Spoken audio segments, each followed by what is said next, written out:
Muy buenas tardes. Mi nombre es Héctor Lecaro y tengo el privilegio de sumarme al sentir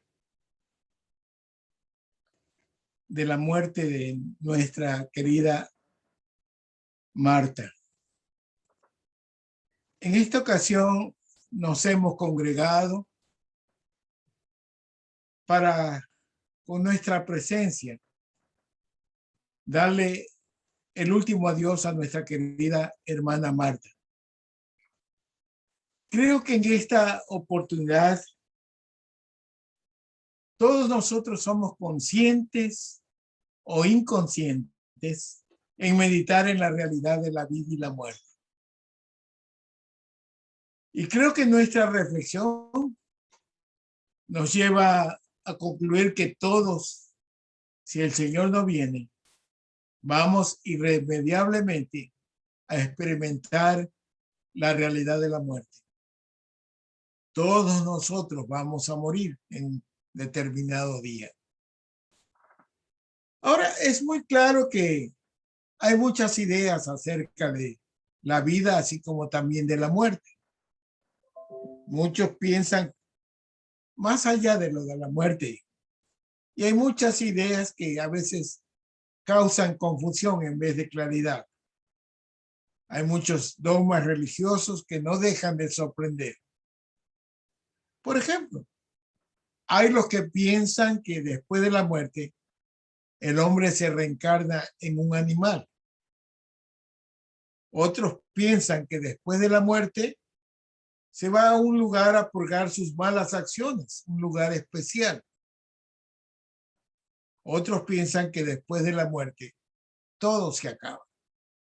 Es el fin de la existencia del ser humano, el fin de la existencia del hombre. Ante estas interrogantes, lo lógico es ir al autor de la vida y de la muerte, esto es, a Dios, a su palabra. Y la palabra de Dios nos orienta sobre estas dos realidades, la vida y la muerte. En primer lugar, nos dice Dios que Él es el soberano sobre la vida y la muerte. En el quinto libro de la Biblia, Deuteronomio, encontramos una declaración de Jehová que dice: ved ahora que yo soy, yo hago morir y yo hago vivir. Los apóstoles también se suman a dar conceptos sobre la muerte. Por ejemplo, nos dice Pedro que la vida es como una hierba seca, como una flor que se marchita. El apóstol Santiago nos dice que es como la flor de la hierba, que hoy día es y mañana se seca. Job, el siervo del Señor, nos dice que la vida es como un soplo. El rey David nos dice que es una sombra que pasa. Y el sabio Salomón nos presenta una alegoría donde nos hace ver la fragilidad de la vida y lo natural de la muerte. La pregunta que surge, queridos amigos y hermanos, es: ¿por qué tenemos que morir? La Biblia nos relata de la transgresión del hombre en el jardín del Edén, donde Dios lo sentenció, que si desobedecía iba a morir, porque la paga del pecado es muerte. Y así, esta desobediencia primera de Adán y Eva nos trajo a todos una cadena de condenación a los hombres. Abrió la puerta para que el mundo caiga en pecado y el hombre viva en una condenación o naturaleza universal del pecado. Como dice el profeta Isaías, todos nosotros nos descarriamos como ovejas, cada cual por su camino. El apóstol Pablo dice, como está escrito, no hay justo ni aun uno, ni aun uno. No hay quien entienda, no hay quien busque a Dios.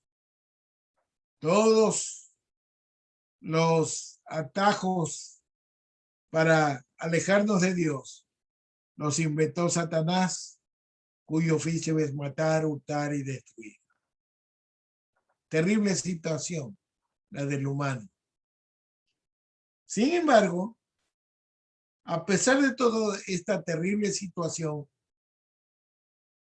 esta situación donde está el hombre hundido en sus delitos y pecados, la palabra de Dios registra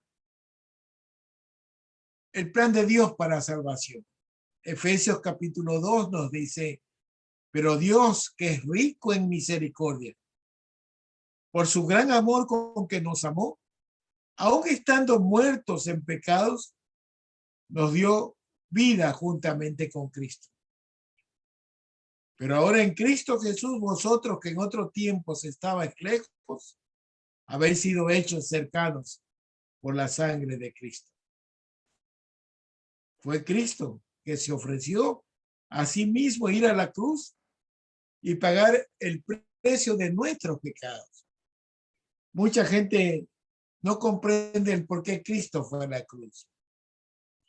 Y mira cegadamente o parcialmente lo que hizo Cristo en la cruz.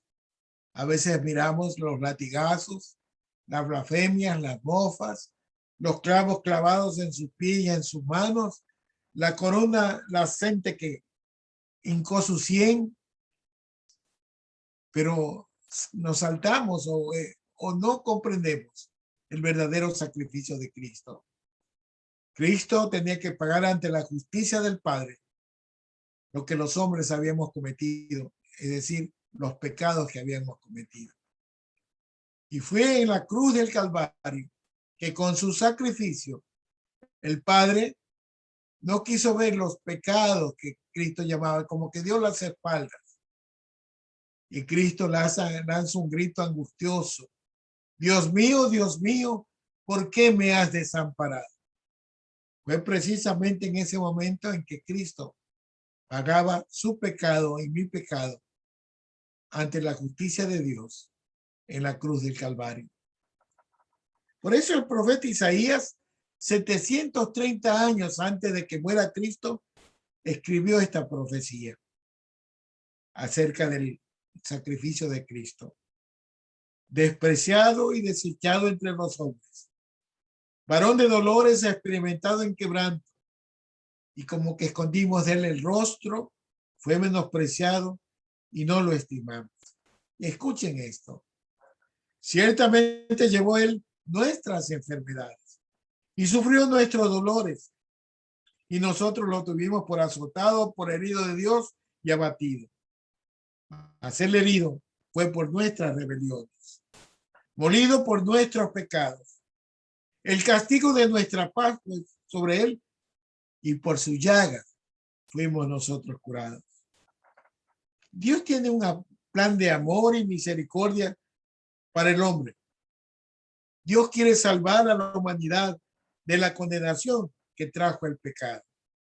Pero ese plan tiene una condición. Les voy a leer en el Evangelio según San Juan, capítulo 3, verso 16. Porque de tal manera amó Dios al mundo que ha dado a su Hijo unigénito, para que todo aquel que en él cree no se pierda, mas tenga vida eterna. La condición clara que Dios pone en su plan de salvación es que crean en el Hijo de Dios, es decir, en Jesús. El apóstol Juan escribe, y este es el testimonio que Dios nos ha dado, vida eterna, y esta vida está en su Hijo. El que tiene al Hijo, tiene la vida. El que no tiene al Hijo de Dios, no tiene la vida.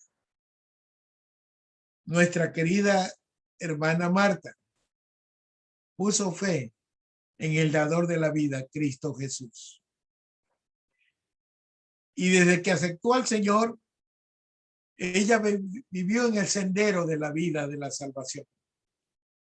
Creyó en la gracia y la misericordia de Dios. Y no solo que creyó en Jesús, sino que le creyó a Jesús y vivió sus palabras. Ella creyó a Jesús cuando el Señor dijo: yo soy el camino, la verdad y la vida. Nadie viene al Padre sino por mí. Ella creyó a Jesús cuando exclamó en gran voz en la cruz: consumado es. Comprendió que no hay otro nombre debajo del cielo dado a los hombres con el cual podamos ser salvos que el nombre del Señor Jesucristo. Creyó a Jesús cuando dijo: yo soy la resurrección y la vida. El que cree en mí, aunque esté muerto, vivirá. Ella aceptó al Señor Jesucristo como su Salvador, como su Redentor, como su Rey de Reyes y Señor de Señores, que pronto viene en gloria a reinar. Pero nos falta un tramo en la meditación. ¿Cuál es la actitud de Dios cuando uno de sus hijos o hijas muere? ¿Cuál es la actitud de Dios cuando un cristiano que ha abierto su corazón a Cristo y tiene la fe de Cristo muere? El Salmo 116, versículo 15 dice: estimada es a Jehová la muerte de sus santos. En esta ocasión, no estamos aquí ante la muerte de nuestra hermana Marta, sino que estamos celebrando la victoria, la vida eterna que Dios le otorga por su profunda fe en el unigénito Hijo de Dios, Jesucristo, nuestro único y suficiente Salvador. Permítame hacer una reflexión final. Si los muertos en Cristo hablaran, hermanos y amigos, sus palabras serían: prepárate para el encuentro con Dios. Prepárate para el encuentro con Dios. Pero no pueden hacerlo. Pero nos han dejado su testimonio como ejemplo. Millones de cristianos ya están con el Señor en la gloria. Marta ya está con el Señor en la gloria, porque fue agradable delante de los ojos de Jehová su muerte.